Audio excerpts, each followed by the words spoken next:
Hello, and welcome back to another episode of Critical Reactions with your host, Bryan. We're going to continue with this week's theme of one-person projects and look at a band called Panopticon. Interesting to call a one-person project a band, but that's what's going to make most sense to me because I think this is metal. I can't read the logo, so I'm pretty good in thinking that. Also, I think we've checked out Panopticon before. The name is familiar for one reason or another. We're going to check out the track The Death of Baldr and the Coming War off of the album Collapse, which is wild. We have heard a song called Collapse, a song from a band called Collapse, and a song from an album called Collapse, all within the last month or two, certainly within this year. So there's too much collapse going on. Let's hit this and see what Panopticon is bringing with the Death of Baldr and the Coming War. Bush administration's open borders policy and its decision to ignore the enforcement of this country's immigration laws is part of a broader agenda. President Bush signed a formal agreement that will end the United States as we know it, and he took the step without approval from either the U.S. Congress or the people of the United States. Bill Tucker reports. The Security and Prosperity Partnership of North America sounds benign, hardly like a policy that critics call NAFTA on steroids. It's a deal that few have even heard of. It's being done again by very few people at the very top on behalf of the investment. Chicago shows the nation's job market is getting worse. Stephanie Elam is on the floor at the New York Stock Exchange with the tails of a look at how Wall Street is reacting. It's not unusual that the president will be reacting to this job. Very droll, lots of tension.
Ooh, almost fell apart there.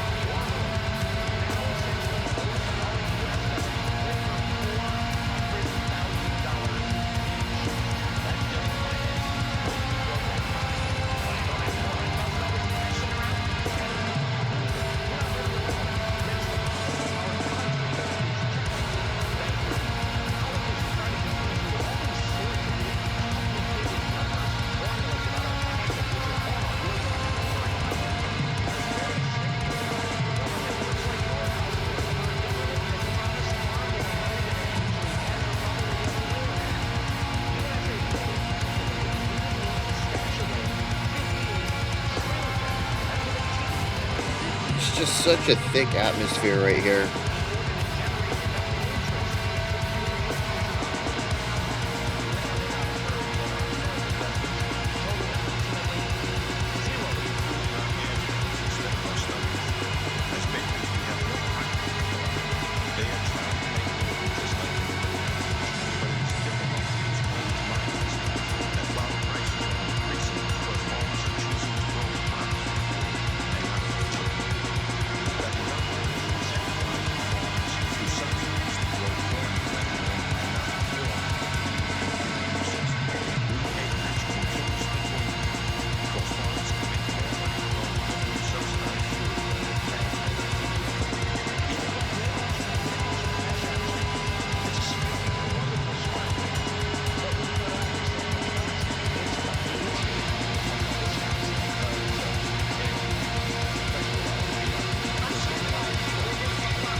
just chaos.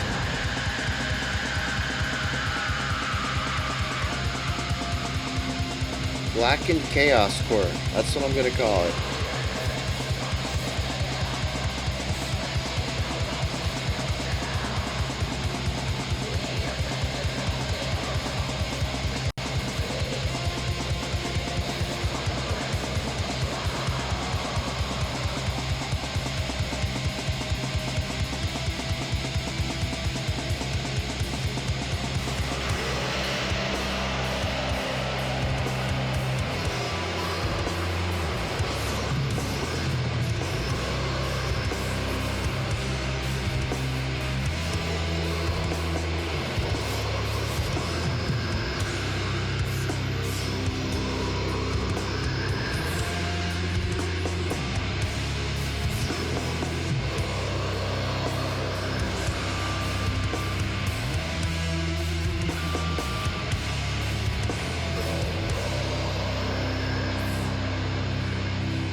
It almost sounds like there's a choir or a string section buried down there, but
Wow.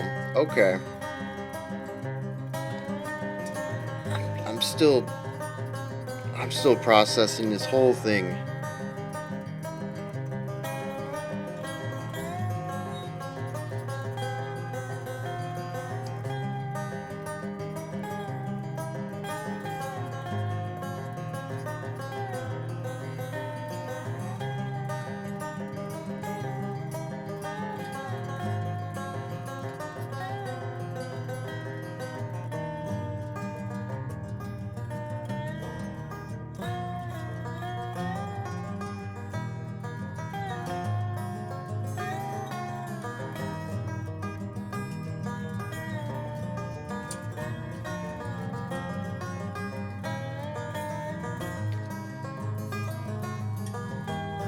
What does any of this mean?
I'm way too sick to be given something like this.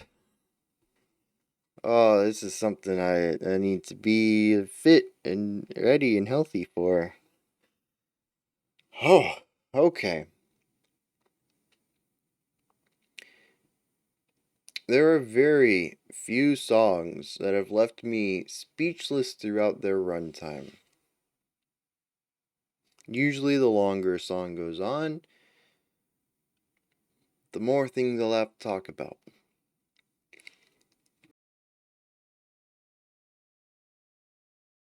And this song is not without things to talk about, but I was just so gobsmacked from start to finish.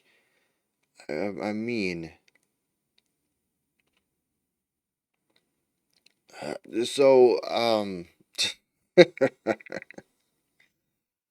let's start from the beginning.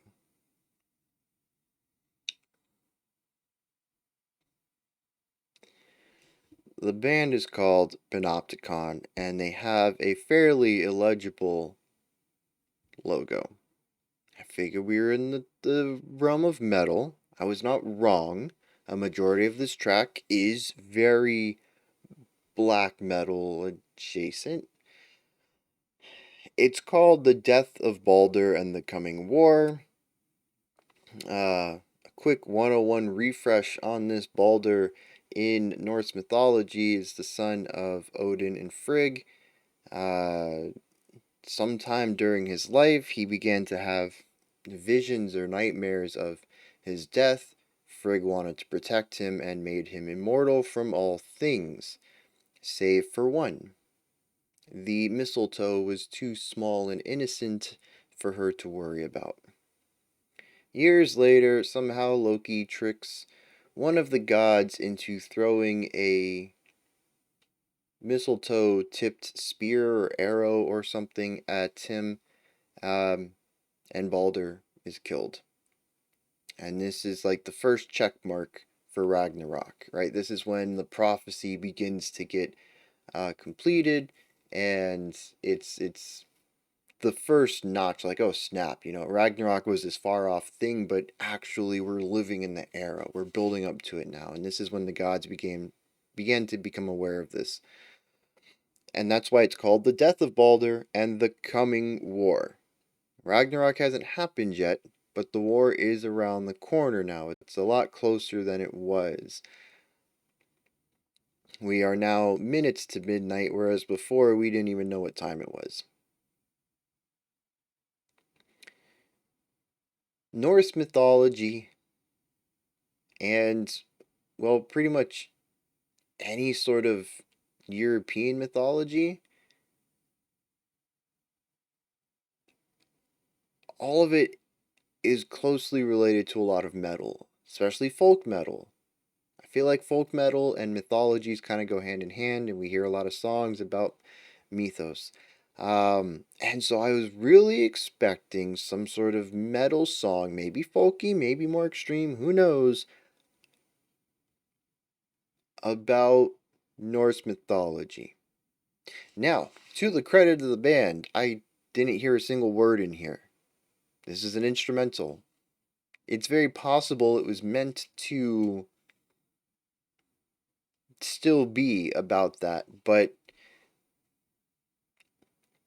our opening 5 minutes seem to be about American based news segments regarding something that George Bush did. And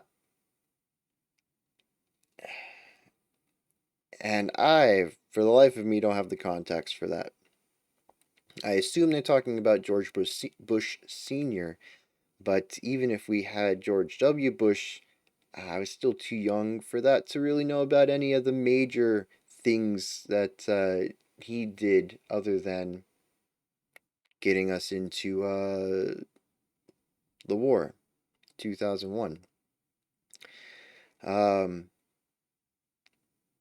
I think Bush Sr. was before my time, and even when the two towers were attacked and we entered into that war, I was still only in middle school, so politics were not on my radar, and for whatever reason, I haven't gone back and looked too much into Senior's timeline.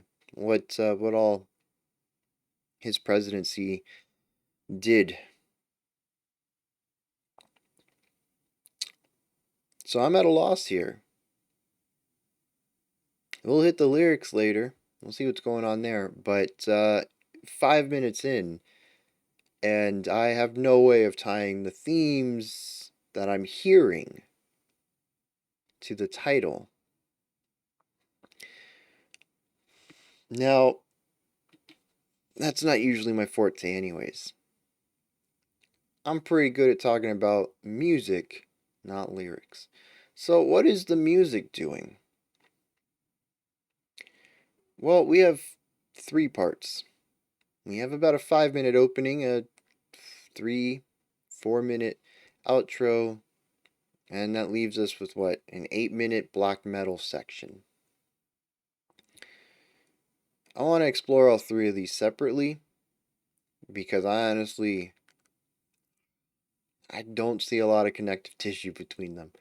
A little more so between our intro and our black metal, but the black metal to our outro was literally changing channels.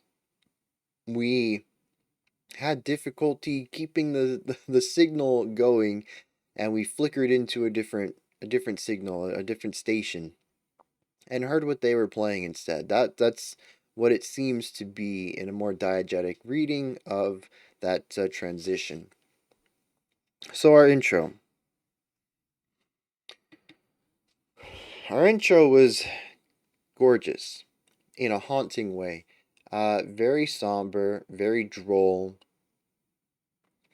Uh, but layered, not to start with, but slow burn style. We eventually add more and more elements to it, slowly covering up the news clippings. That's more of samples, I guess we could call it. It's a really long sample, but still a sample. A clipping would be something you cut out of a newspaper. Um, New segments. I don't know what you want to call it. Anyways, we stack on more and more music until we begin to override it, and it gets pushed more and more into the background. It is still leaning towards this somber music, though. I'll be honest, I don't remember how we got to black metal. I remember it being a transition out of this idea, but I don't remember if it was a subtle transition. I don't remember if we built into it. I kind of get the feeling we did, but I can't remember for sure. But the idea is that at least up to a point, I believe we introduced electric guitars at some point on top of this somber acoustic guitar stuff we had previously. Um, but at some point, this dreariness is just gone. And we're just left with blast beats and gnarly guitars and bonkers production. Even bonkers. Like, I was trying to be nice because I was going to initially say terrible production. The production is intentionally done. It's for a specific vibe. I don't want to put it down. We have this discussion every time we get to stuff that's lower fidelity, especially in the black metal realm. I don't get the production. I'm just going to leave it at that. The guitars are very difficult to hear. The drums are very flat but prominent, and I didn't hear a bass at all. So, like I said, I'm just going to leave it at that. I'm not going to make any comments on it. It's a aesthetic choice that just isn't for me. Now, our opening is somber. It's haunting. It might even have a little bit of anticipation to it. There's a lot of tension in it, a lot of unresolved concepts. There's a lot of dissonance that happens every once in a while. We'll be playing something nicely, and then we'll have a full bar of just some dissonance. And then we'll go back to some of that more palatable consonant playing. And it seems to be paired with some of the concepts that were going on in the news, and paired with the concept of the Death of Baldr and the coming war. This is sitting on the peak of the war. That's my best read of it. There's tension, it could break at any moment. There is fear, there is instability, there is dread, there is. It's just not a good. It's just tense and somber. Like, the slightest flame will set off this powder keg, right? That kind of feeling is what captures pretty well in that opening bit. And out of nowhere, if I remember right, like I said, just kind of click. We're done with with our intro, and we're into the black metal. And for all I know, this is supposed to represent the war. Well, Ragnarok, at least. I have no idea what it has to do with the news segments. They're still going, though. The news segments are. The metal is drowning it out vastly. It's really difficult to hear it now. It's still there for a little bit. The black metal segment goes for a while. We go through a lot of different ideas, at least rhythmically. There are a couple of melodic ideas I could pick out. This is a very low fidelity black metal, though. I have a difficult time picking out melody in decent fidelity black metal. I just, hearing notes was just really difficult with this one.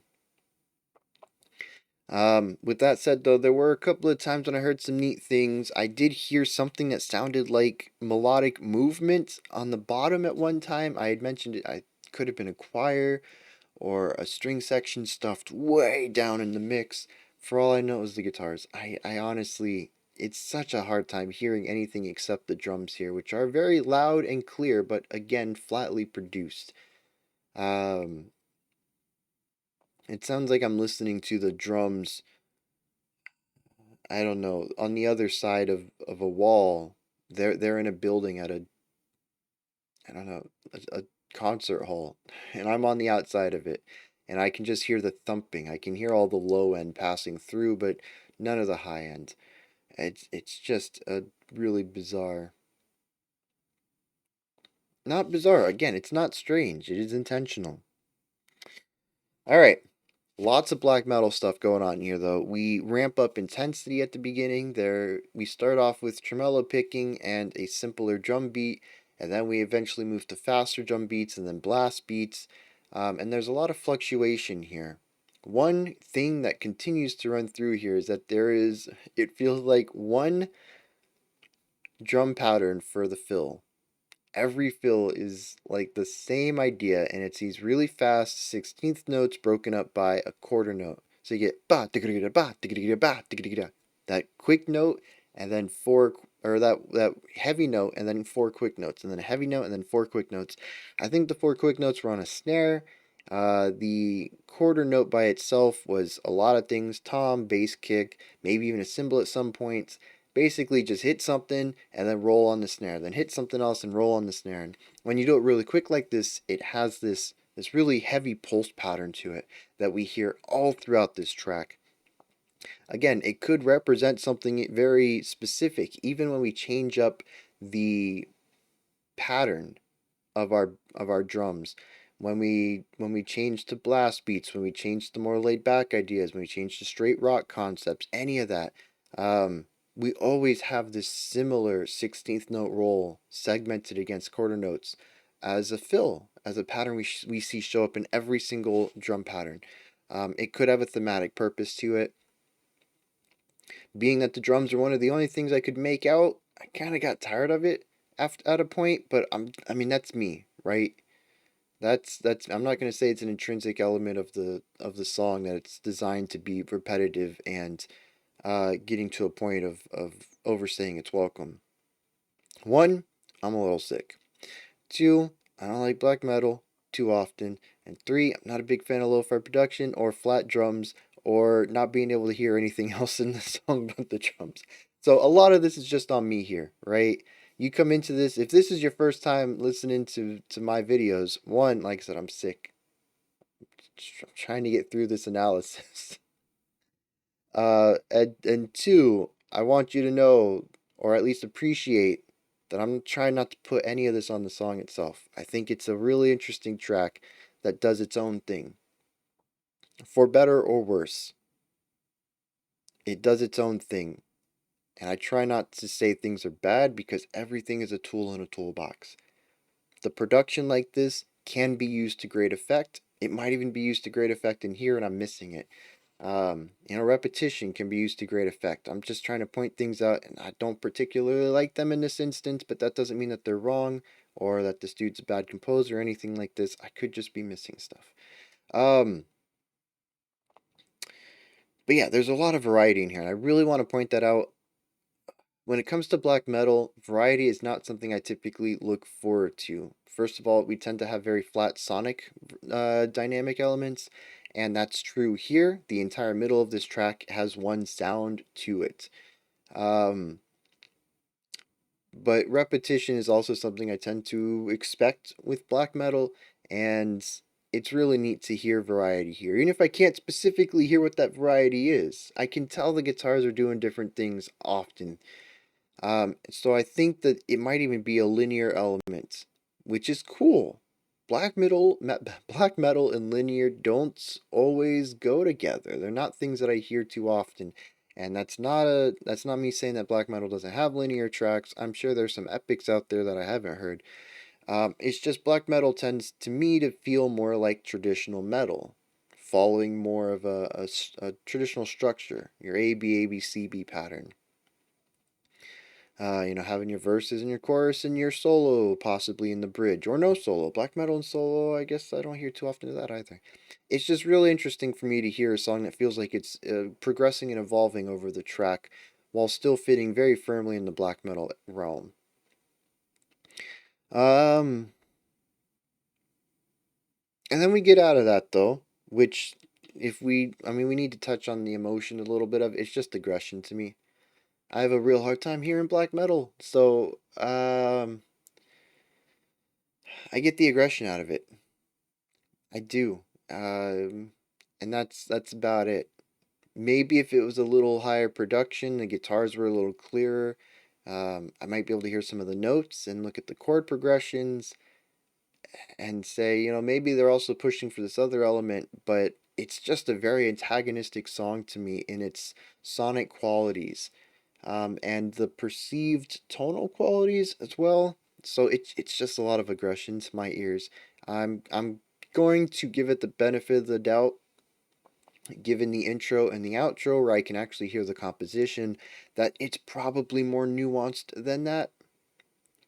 I can't hear it through the production though, so it's on a first time listen, we have dread and terror and tension, and then we have aggression, constant, all the time, sonic assault. So, where does that take us? Now that I've rambled way too long on this, it takes us into our outro, which feels like driving out of range of a stereo of a radio station. Kind of fluctuate between the two for a little bit. The station you were getting when you were, I don't know, in one state, and the station you're going to be picking up in the next state. You're between the towers, and eventually you get into the other one. You get this fuzziness in the middle, and then you get the full song that comes on when you connect to the new tower. And as expected, in real life, if this were the actual diegetic element going on, it's probably something very different. And musically, we get that too. I assume it's supposed to speak about some sort of thematic click, much like when we were in our intro, and while it did have electric guitars, it still had that underlying intro element, and then just one bar, those acoustic guitars are gone, and we're just in the metal. That's what happens here as well. It's just an abrupt shift.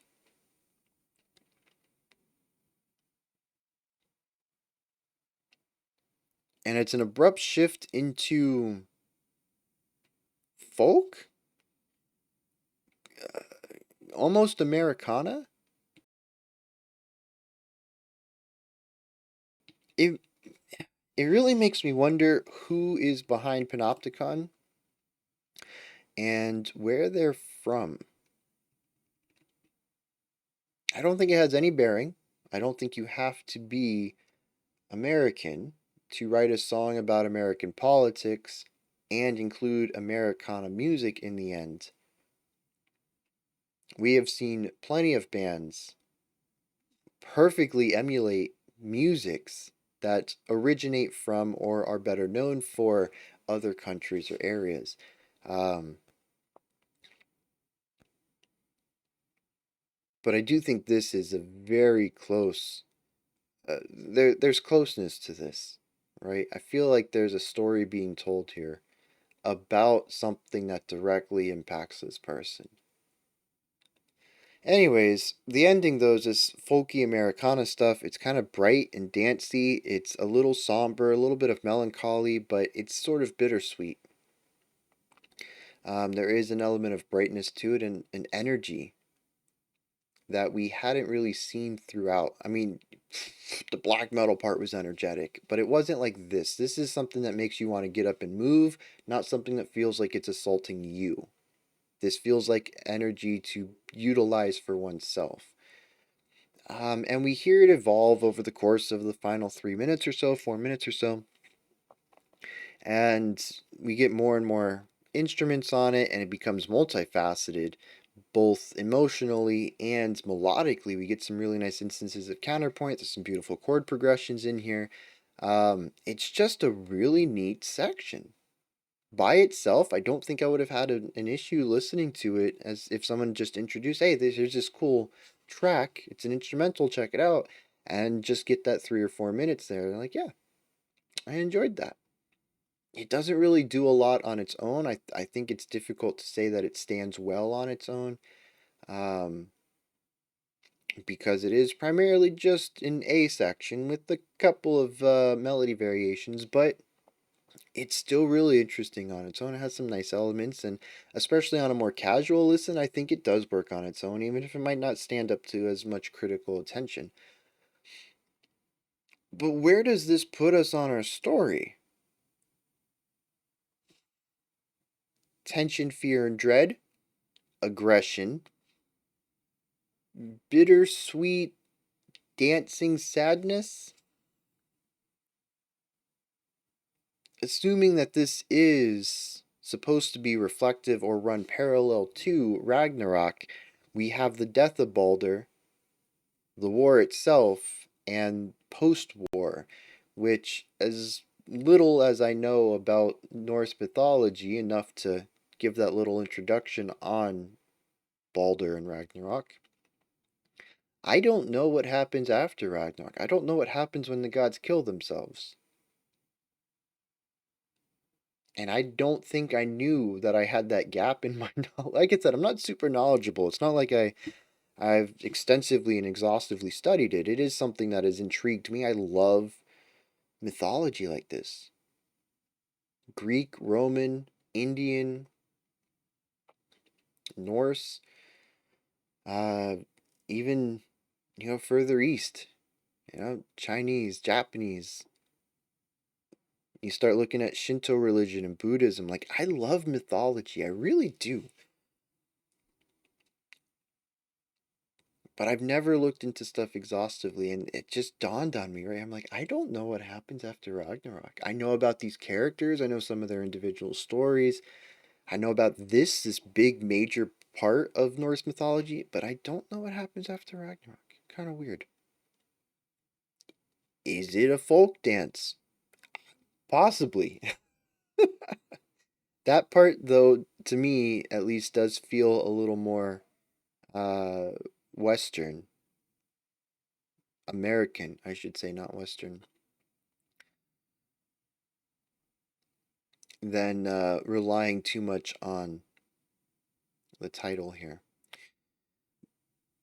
And that, I think, is honestly my best read of this, which I feel like I've kind of rambled about nothing for a little bit, and I hope it doesn't come across like that. I have analyzed the music a little bit, but a lot of it is fairly static. It has minutia in its evolution, but at least to my ear, it's a lot of stagnation of sounds. The emotional story is rather one dimensional: dread, aggression, bittersweet dance, which I guess that's 2 dimensional.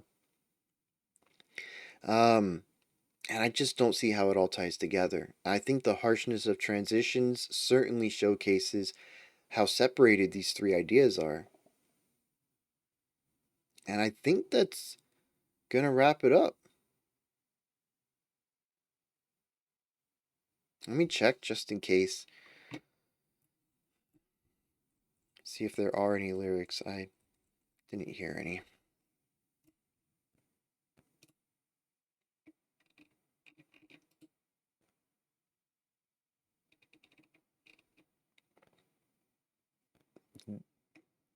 Um, there are. I'm gonna pause the video and read through the lyrics. Didn't even know there were. And we'll get back to this. We'll see what comes of this. So first, did anybody else hear the lyrics? Cause I didn't. I'm going to assume, like a lot of black metals, pushed into the mix, but really pushed into the mix. I didn't hear any in the intro. Definitely didn't hear any in the outro. I'm going to just make an assumption here. All this was in the black metal section. It is, interestingly, about revolution, about fighting our oppressors for our own freedom.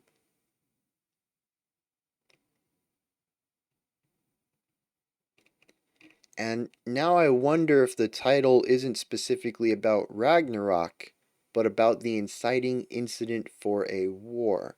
In which case, the news snippets would be the inciting incident, and probably should have checked out. I've already spent so long on this. I'm sure not today. I'll put it on my to-do list. I'm gonna go check. Or, just I can look in the comments too if anybody has uh the context for this, what the news snippets were about, what this inciting incident is that had everybody talking about the fall of America in the news segments. Um, I'll probably get to it by the week's end. Definitely by the weekend, Saturday, I'll have a day off to myself. Check it out then, if nothing else. But if anyone wants to point me in the direction, I'll save me a little bit of time as well. Anyways, there is this inciting incident, and those above, he says, dine in celebration while we feast on the scraps from the table of the haves and have-mores. And guess what? There's nothing there. They raise their glasses to the coming war. So there is a class war going on. And this song says, who will muster the strength to rise? As the infantry lines the streets, scattered with the malnourished bodies of our young, the weeping word revolution aching on our tongues. Take up arms, brothers and sisters. Now is the time to make the streets ours, as we've tried for years to find freedom.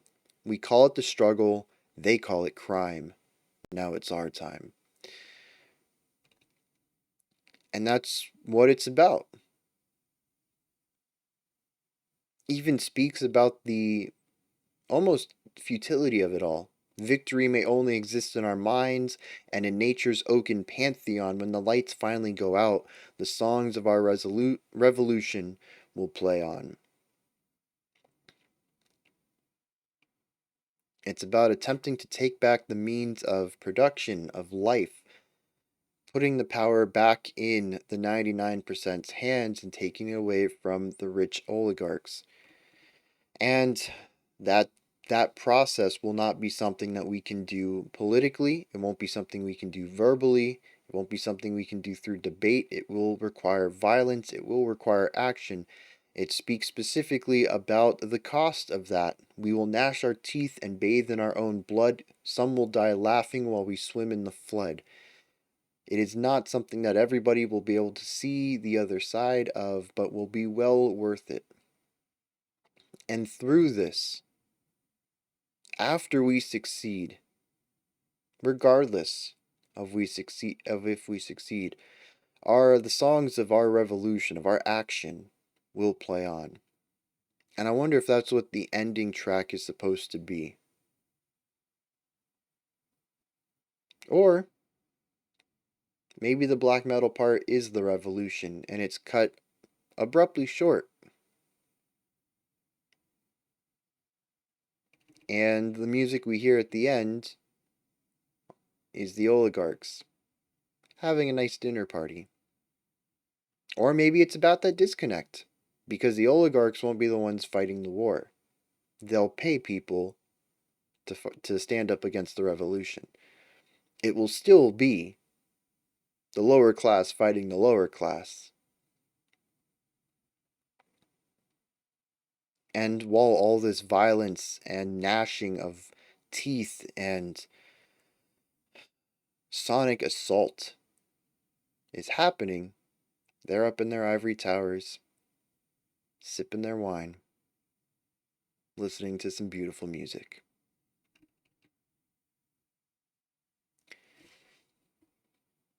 Those are my thoughts on the Death of Baldr and the Coming War by Panopticon. Let me know what you thought. If you have anything to add on to what I said, correct me on. Give me your perspective. I asked a couple of questions in here I wouldn't mind having answers for, and I probably said some stuff that's a bit biased in my favor. And if you just want to let me know your perspective on it, your biases, let me know. For sure, I'm always open to other perspectives. I'm just one dude on the internet. I have my ear and my tastes in music. I am not a definitive final word on any art. I'm just part of the conversation, like you are. Above the comment section is a description box. In there's a link for Linktree. Takes you here. You can find my music. You can find a link to the Discord server. You can find ways to support the channel, and so much more. Above that, if you could, like, subscribe, and ring the bell. I greatly appreciate all three. Alright, we have a special selection today if you're interested in that. Otherwise, I'll be back tomorrow, 5 p.m. Eastern Standard Time, 10 p.m. UTC, as usual. Until next time, remember to be critical, not cynical, of the music you listen to, and have a fantastic morning, afternoon, or evening, whenever you choose to watch my videos.